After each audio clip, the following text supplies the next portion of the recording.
은혜는 내가 무엇을 해서 얻는 건 은혜가 아니에요. 그것은 대가를 받는 것이지. 근데 우리는 내가 뭔가 하면 하나님은 은혜를 주셨다. 이렇게 반대급부적인 그 아담의 아주 그 깊이 뿌리 박혀 있는 개념이. 그래서 내가 이렇게 하니까 은혜가 왔더라. 열심히 기도하니까 은혜가 왔더라. 뭐 이렇게 헌신하니까 이렇게 복을 주시더라. 항상 이런 개념이 우리 안에 있는 거예요. 이게 이제 우리 한국 사람 특히 이제 복의 개념이 여기에 있는 거라는 거죠. 근데 은혜라고 하는 것은 사람 생각 속에 없는 것. 그래서 하늘로부터 온 것이 내가 딱 뭔가 알아질 때, 그때 야, 이 땅엔 이런 것이 없었는데 이런 것이 어떻게 왔나? 이게 은혜예요, 은혜. 그러니까 은혜는 땀 흘림도 없고 내가 한 것이 없어. 근데 항상 내가 교회 생활하면서 제일 궁금했던 게 이거예요. 우리 안에서 살다 보면 교회 안에서 특히 또 관계 안에서 사람의 힘이 가해지지 않으면 해결이 안 될 것 같은 상황들이 꼭 발생이 됩니다. 그럼 그렇게 발생되면 어떡하죠? 아무리 하나님이 우리를 통해서 하시면 우리가 이건 해야 되지 않느냐 라는 개입 불가피한 상황의 명분을 항상 우리에게 이렇게 딱 나타나는 게 있어요. 전시되고. 그러니까 그때 뭐라지? 그때 우리가 그때 안 했으면 큰일 날 뻔했어. 이 말이 항상 또 뒤에 뿌듯함으로 다가오는 게 있어요. 처음엔 그것이 불가피했지만 그래서 나는 이렇게 할 수밖에 없었던 상황이 그땐 하나님 뜻이었다 라는 것으로 딱 명분 있는 뭐가 있어. 근데 그걸 딱 하고 나면 뒤에 가면 이 후유증이 반드시 나타나는 걸 봤어요. 그러니까 예수가 갈릴리 가나 혼인자 잔치집에 포도주가 떨어진 것은 사실인데 여자여 내가 무슨 상관이 있느냐, 이걸 확실히 하고 물이 포도주가 되게 했다. 이게 항상 뭐가 먼저고 뭐가 차선인지 우리가 알고 살아야 된다 이 말이야. 이게 여기. 그러니까 이걸 그때 알고 나니까 너무 기뻤어요. 근데 이게 우리가 젊으니까 너무 과해가지고 부모도 필요 없다 이제 뭐 이렇게 돼버리거나 이게 우리가. 그때 그랬어. 근데 그걸 목사님이 말려야 되잖아. 안 말려. 다시. 그러니까 나이 드신 분들은 와서 목사님한테 막 좀 저거 했지. 그때는 어려서 그렇습니다. 조금 있으면 아마 그렇게 하라고 해도 안 할 겁니다. 그러더라고. 근데 진짜 아버지 육순이 되니까 내가 아버지 육순인지 아들들이 다 모였을 거 아니에요. 갔는데 아버지 엄마에 대해서 참으로 이분들 아니면 내가 어찌 하나님을 알았으며 하나님이 나를 목적을 두고 지으셨다는 걸 어떻게 알았을까? 혈통으로나 유전으로 이분들이 먼저 나를 낳아주셨기 때문에 몸을 갖게 해주셨기 때문에 내가 이 은혜를 알고 살게 됐구나. 이 마음이 역순으로 딱 알게 된 거야. 그래서 이제 다 장가 갔으니까 아버지 육순 때 이제 며느리들은 이쪽 엄마하고 자고 아들들은 처음으로 우리는 아들만 있으니까 오부자가 이쪽 방에서 자는데 아버지 나 동생 이렇게 오부자가 딱 틀어놓는데 밤에 아버지 옆에서 자는데 잠이 안 오는 거예요. 내가 처음으로 아버지 저 좀 안아주세요. 잠자리 한 12시가 넘었는데 그러니까 아버지가 나를 안아주지를 못하는 거예요. 머리 큰 놈을 안아주지를 못해요. 어렸을 때는 오기야동에서 안아줬을 거 아니야. 근데 나이 다 들어가지고 40 넘은 놈이 와서 안아달라고 하니까 아버지가 그동안 얼마나 나를 알아본 적이 없으면 안아주지 못해. 그래서 아버지 저 좀 꼭 안아주세요 하면서 팔을 끌어다 이렇게 내가 딱 엉겼지. 그러니까 아버지가 막 우시는 거라. 그래서 내가 그때 그랬어요.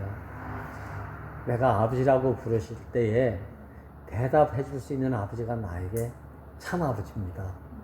내가 불러도 대답해 줄 수 없는 아버지는 이미 이름은 아버지의 이름이 있지만 몸이 없는 분이기 때문에 나하고 상관이 없는 아버지가 되고 맙니다. 아버지 살아있을 때 저 좀 꼭 안아주세요. 이렇게 했는데 위에 있는 동생들이 엉엉 우는 거라. 그날 밤이 막 울음바다방이 되는 거야. 아, 형이 저런 마음을 가지고 있구나. 그때 이제 동생들이 다 알게 돼. 그때 이제 가족의 벽이 그리고 나서 그 다음날 아침에 한갑날이잖아. 근데 아침에 식사를 하는데 아버지가 다 모이자는데 야, 오늘은 식사 기도하고 밥 먹자 이러셔. 얼마나 기쁘셨으냐. 나는 오늘 주제가 함께라고 하는 말은 의미는 여러 가지가 있지만 결국 함께는 좋은 마음으로 함께하고 좋은 마음으로 한 시공간의 개념 안에 있는 그 시간과 공간에 있다고 해서 함께가 아니고 여기 함께는 한 생명은 이미 그 생명 안에 생명으로 함께가 되는 거야. 그러니까 밀은 한 가마가 있어도 나달루는 전부 각자인 것 같지만 생명 안에는 밀이란 생명으로 다 한 생명이잖아요. 이게. 그래서 밀이라는 이름밖에 없잖아요. 예수 안에 예수가 있다는 말을 예수 안에 한 사람이 다 이 안에서 회복된 사람만 있다. 구속된 사람만 있다라는 것은 이미 이게 함께라는 걸 알죠. 이거 목사님이 얘기하죠. 함께라는 말이 너무 어려웠다는 거예요. 왜? 배고픈 사람과 배부른 사람이 어떻게 함께가 돼? 몸이 너는 배고픈 사람이고 나는 배부른데 함께라는 말이 어떻게 맞냐 이 말이야. 근데 그런 말이 아니고 너도 언젠간 내가 배부를 수밖에 없는 음식을 먹게 되면 배부르다는 얘기 할 것이고 암만 지금 내가 배불러도 음식을 먹을 걸 못 먹으면 배고파하는 너와 배고픈 자리에서 또 만나지게 되니까 본질적인 관계 안에서 함께라는 말이고 하는 면에 얘기하는 것이지 지금 상태를 두고 하는 얘기가 아니다. 그러니까 우리가 지금도 맞아요. 소유를 뭐 가진 사람 못 가진 사람이 있지만 운명 안에서는 한 생명과 한 생명 안에서 이상하게 위치에서는 모두가 다 하나다. 근데 이 말이 애매모호하니까 목사님이 당신도 애매모호하니까 뭘 얘기했냐면 십자가에 신처럼 쓰여졌어도 이럴 땐 예수와 우리가 전혀 못 만나잖아. 근데 십자가에 못 박히어서 내려오지 못하니까 죽었다. 이 자리에서는 다 만나지게 되는 거다 이게. 이것을 운명적 이치에서 우리는 한 사람이다. 이걸 그때 말했어요. 근데 이거를 로마서 기자가 예수와 같은 모양으로 죽었은즉 예수와 또 같은 모양으로 살아났다. 이 말이 참 어려운 말이었는데 이제 알겠는 거야. 이제 알겠는 거야. 예수가 어떤 상황에서 화를 내기도 하고 노하기도 하고 그랬다 이거야. 이거에 대한 시험의 말씀이 현장에서 가늠하다 붙잡힌 여자를 두고 율법에는 이렇게 죽여야 된다고 했고 근데 그동안 당신은 내 사랑이라고 말씀을 하고 다녔는데 이거 두 가지 내용을 가지고 예수를 함정에 빠뜨리기 위해서 시험하려고 왔잖아요. 그래서 그래 돌려쳐 죽이라면 생명은 사랑이야. 이 말이 거짓말이 돼버리고 그래 죽여라면 이거 사랑 타령하더니 결국 너도 뭐 죽이라고 하네? 그러니까 이건 이러지도 못하고 저러지 못하는 함정에 빠뜨리려고 했던 건데 그때 예수님이 뭐라 했어요? 성경에도 없고 법에도 없는 자기 자신의 말을 하지도 못하고 땅에 쏟다 그랬잖아. 누구든지 죄 없는 자가 먼저 돌을 들어 쳐라니까 모두 양심의 가책을 받고 다 떠나갔다.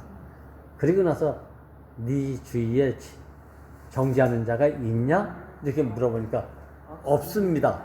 나도 너를 정죄하지 않다. 그러나 이런 일은 두 번 다시 또 범하지 마라. 이거 다 살렸다. 여기서 뭐예요? 율법도 살리고 생명의 사랑도 살리고 다 살아났잖아. 그러니까 생명은 뭐가 생명이냐? 살리는 게 장땡이라는 걸 알았어. 아, 말씀 전하는 것만 전하다 보니까 살아나잖아. 함께라는 말은 내게 없어. 이런 속성이 없어. 정말로 없어. 십자가에서 우리를 위해서 죽기까지 사랑하셨다. 이 말을 하는데 처음에 이 말이 얼마나 아름다운 말이야. 사랑해도 죽기까지 사랑했대. 근데 우리도 그 안에서 죽기까지 사랑을 해야 되는데 죽기까지 사랑이 되냔 말이에요. 우리가 안 되잖아요. 아, 죽기까지 사랑하려고 마음을 굳게 가졌는데 저쪽에서 도저히 마음에 안 드는 짓거리 해봐. 그러면 넌 사랑할 가치가 없어. 이러면서 팽이 줄 수 있잖아. 근데 이 말씀을 가지고 조절하는데 거기서 다 없다는 거야. 아, 죽기까지 사랑하는 분 안에 있으면 되는구나. 오늘 말대로 함께라는 말은 포함됐다는 개념도 있고 안에 있다. 인크라이스트라는 개념의 의미도 있는 거야. 그러니까 예수 안에 있으면 예수가 지옥에 가 있어도 나는 천당에 가 있을 수 없는 사람이야. 왜? 예수 안에 있으니까. 예수가 지옥에 있으면 나도 지옥에 가 있을 수밖에 없고 예수가 천당에 가 있으면 난 천당이 아니고 나 여기가 좋사합니다 해도 나는 예수 안에서 또 천당에 가 있을 수밖에 없다. 그러니까 지옥과 천당이 있습니까? 이렇게 질문할 때 목사님이 난 그건 모르겠습니다. 그러나 예수 안에 있는 것만은 확실합니다. 이렇게 대답한다. 우리는 이 함께라는 개념은 지금 이 말을 지금 우리에게 하고 있어요. 함께라고 하는 말은 예수 안에. 그래서 항상 in Christ야. 내가 어디 안에 들어가야 돼, 어떻게 살아야 되지가 먼저가 아니라 내가 어디에 있느냐. 이 위치는 예수 안에잖아. 그래서 십자가에 못 박혀 내려오지 못하고 죽은 예수 안에 함께 있으면 이 예수와 함께 또 같은 모양이라 살아난다. 여기서 같은 모양이라고 하는 실제적인 의미는 한 생명, 한 운명, 한 세 사람 안에 그 운명적 위치에 포함되면 함께가 되면 이렇게 된다는 걸 얘기죠. 이걸 시인하는 자는 다 이미 예수 안에서 이미 구속복음을 누리는 사람이 된다. 이걸 선포해라 이 말씀이었거든. 내가 내려오지 못하려고 애쓰는 게 아니란 말이지. 내려오지 못하는 분 안에 있으니까 그렇게 애쓰지 않아도 이미 그분 안에서 함께 죽기도 하고 살기도 되더라. 이런 사람 안에 하나님이 찾아왔다면 이 예수 안에서 그 하나님을 나도 만나게 됐다. 이게 새롭게 또 상길이라 이게. 오늘 함께라고 하는 실제적인 의미는 이거예요. 그러니까 이 안에 있다 보면 나도 마찬가지 어떤 데는 노할 때가 있어. 근데 중요한 것은 노하면 안 사그러드는 것이 문제지. 노할 수 있는데 뱀같이 지혜스럽게 그거 상황과 상관없이 다른 것으로 빨리 피해가면 된다. 옮겨가면 된다는 거야. 이게 예판에서 새판으로 옮겨진 사람의 지혜의 삶이라고 알았어요. 그러니까 해도 된다, 안 된다 이런 개념이 아니고 괜찮다 이런 개념이 아니고 거기 있으면 진짜 뭐라지? 이전 투구라고 그러지. 그럴 필요가 없이 내가 다른 곳으로 가면 되는구나. 이게 시공간의 개념이 아니잖아. 그거와 또 상관없이 내가 다른 곳으로 옮겨서 살면 시간이 지나면 아는 날이 올 것이다. 이런 마음이 자꾸 들어가서 자꾸 옮겨가는 거예요. 그러니까 어디로서? 예판에서 새판으로. 그러니까 목사님도 어떤 때는 성질 내셨잖아. 저번에 평생 성질 안 낼 줄 알았는데 성질 내면 무서워. 근데 하루 있다가든지 아침에 가보고 그 다음날 저녁 때 가보면 언제 그런 일이 있었느냐고 능청을 떠는 건지 모른 척 하는 건지 이게 만약에 표면적으로 보면 저분 참 희한한 분이다. 어떻게 저렇게 얼굴이 싹 달라질 수 있지? 우린 그렇게 보잖아, 그지? 근데 이분은 정말 몰라. 그리고 뭐라 그러냐? 그랬었어? 나 그건 모른다. 이러면 끝이야. 근데 지금 내가 와서 살아보니까 자꾸 이런 마음으로 옮겨져 가는 거야. 그래서 그러므로 이전 것은 지나갔으니 이 말이 여기에 해당되는 것이야. 우리가 오늘 아침까지 이런 일이 있었다 하더라도 지금 이 저녁 때 말씀 속에서 새는 것을 누리면 이것 속에서 우리가 다 함께가 되는 것이지, 오늘 아직 것을 구태여 소환시켜가지고 아침에도 그랬던 놈이 지금 와서 또 이러냐 이러면은 아무 이득이 안 돼. 아무 도움이 안 돼. 설사 그렇다 하더라도 옮겨져 가는 거야. 그래서 내가, 선악과는 없애는 것이 아니라구나. 선악과가 있어도 영향을 받지 않는 것을 내가 옮겨져 가는 것이라구나. 그래서 세상을 우리가 버리지나? 세상을 버렸다고 얘기하는 게 아니고 세상에 살면서도 세상하고 상관이 없는 삶을 우리가 살아. 이게 바로 바다 물고기는, 비늘이 있는 물고기는 제사장이 먹어. 왜? 바닷물에서 내 살아도 비늘이 구별을 지켜주고 있으니까. 이게 거룩함이야, 이게. 그래서 이런 물고기는 제사장이 먹을 수 있는 정결한 음식에 들어가는 거라. 이게 바로 이제 하나님이 우리에게, 예수님이 하늘부터 나와서 우리에게 지혜와 의와 거룩함과 구속함이 되셨다. 이것은 어찌 보면 4개의 항목이지만 4개의 항목은 구속 복음 안에 다 포함되어 있고 함께함이야. 어디에? 이 4개의 항목은 예수님이 따로따로 가져왔나? 사실은 예수 안에 있는 자기 존재지, 이게. 예수님이 지혜, 의, 거룩, 구속이 따로따로 한 가지씩 가져온 게 아니라 예수가 오셨는데 이 4가지 항목으로 내가 경험하면서 승리의 삶을 노래하는 선포란 말이에요. 야, 그러니까 오늘 말씀에서 함께하는 다 고생들 쥐싸게 하셨잖아. 근데 지금 여기 와서 뭐야? 이 고생하고 이제 나 상관이 없는 사람처럼 노래하고 있잖아, 뻔뻔스럽게. 근데 이게 뻔뻔스러워야 되나? 뻔뻔스러워야 돼. 그러니까 낯짝이 두꺼워야 돼. 어디? 세상에 대하여는 낯짝이 두껍고 하나님에 대하여는 얇아야 돼. 왜? 그의 가죽의 형상이니까. 당신만 표현하면서 사는 거야. 요번에 간증들이 전부 그런 얘기예요. 특히 우리 서울에 있는 여러분들 잘 아는 한성희 형님 같은 경우는 지금 서서 지옥자매가 파키스탄이 왔잖아.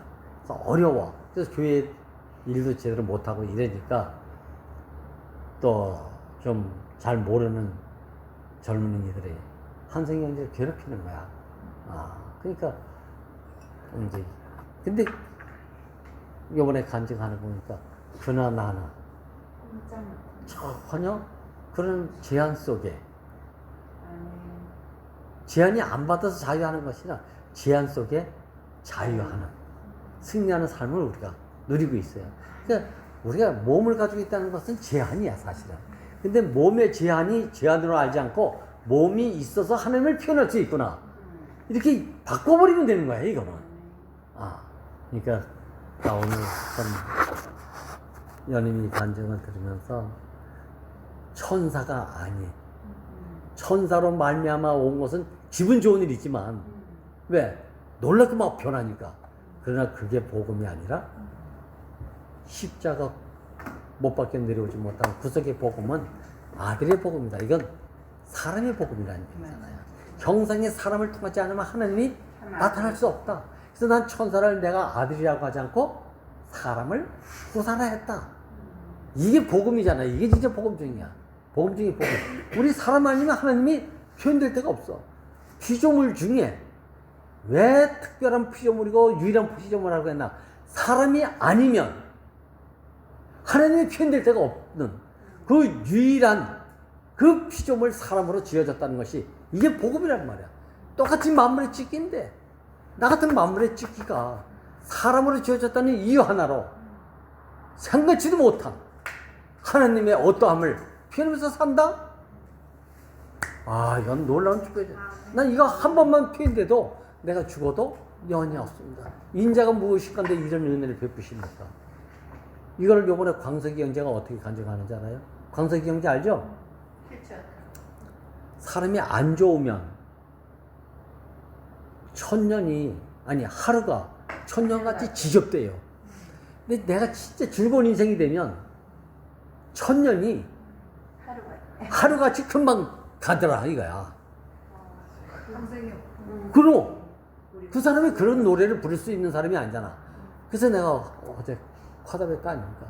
광석이 형제는 우리 교회의 구속복음 안에서 모든 사람들의 부정과 정죄와 송사를 다 도말해가는 문지기가 되어 있다. 이 형제 보고 부정한 생각이 안 들어가잖아. 이런 사람도 해 뜰 때부터 해질 때까지 나는 주의 여호와로 이렇게 쓰여진다는 거에 대해서 감사합니다. 이렇게 노래를 부르고 있는 거예요. 이제 지금 암인지 뭔지 이게 지금 사기인지 뭔지 그런데 엎드려서 간증하는 엎드려서 생애 간증하는 거 엎드려서 어제 생애 간증하니까 엎드려서 생애 와 이게 누가 나는 힘들어요 그럴 때 자기는 그런 거 가지고 힘들어 항상 그랬대. 정죄는 아닌데 진짜 이 사람은 어떻게 보면 살아있다고 하는 몸을 가지고 있지만 살아있는 게 아니야. 진짜. 부모도 사실은 부끄러워서 아들로 자식으로 여기지 않았던 거지. 그래서 이 욕창이 생긴 거야. 그냥 자기는 다 버렸대. 다 버렸어.